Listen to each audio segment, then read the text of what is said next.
অটোরিকশার যে braking system, ওদের speed হিসেবে ওদের ব্রেকটা ওইরকম না, এবং এতে প্রতিনিয়ত অ্যাক্সিডেন্ট হচ্ছে, দুর্ঘটনা আমরা দেখতে পাচ্ছি। আজকে হয়েছে, কিন্তু এটা অফ করলে ভালো। হয়তো তাদের একটু কিছুদিন কষ্ট হবে, কিন্তু অনেক লোক যে হারে অ্যাক্সিডেন্ট হচ্ছে আর বিদ্যুৎ ঘাটতি সব মিলায় জিলা অফ করা উচিত। এদের কারণে জামজট অনেক, যেমন আজকে জামজট কম পাইছে, অফ ছিল জামজট কম ছিল। তাহলে অফ করলে তো অবশ্যই জামজট কম হবে, অ্যাক্সিডেন্ট কম হবে। এইটা অফ করলে এটাই তো তাদের ইনকাম সোর্স, এটা দিয়ে তো তারা চলতেছে। এটা যদি বন্ধ হয়ে যায় তাদের কিছুদিন কষ্ট হবে, এবং সরকারের উচিত তাদের পাশে দাঁড়ানো এবং তাদের অন্য কোনো কর্মসংস্থানের সিস্টেম করে দেওয়া। এটা হ্যাঁ, নিয়ম ছিল এরকম যে তারা মহল্লার মধ্যে থাকবে, কিন্তু তারা তো মহল্লার গণ্ডি পারে মহাসড়কে চলে আসতেছে, তারা হাইওয়েতে এবং কি আমরা ফ্লাইওভার অনেক সময় দেখি।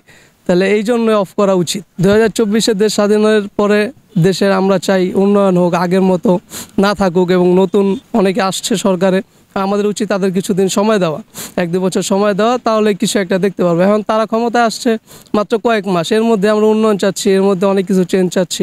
এটা হচ্ছে আস্তে আস্তে, তো হচ্ছেই। আমাদের এয়ারপোর্টে চেঞ্জ আসছে, অনেক জায়গায় আস্তে আস্তে চেঞ্জ আসতেছে। তো সময় দিই আমরা, সময় দিলে আশা করি ভালো কিছু হবে। এবং এখন নেতৃত্বে যারা আছে তারা সবাই তো ভালো, এবং তারা ছাত্র আন্দোলনের সাথে ছিল, এবং ডক্টর ইউনূস, আশা করি ভালো কিছু হবে, কিন্তু সময় দিতে হবে।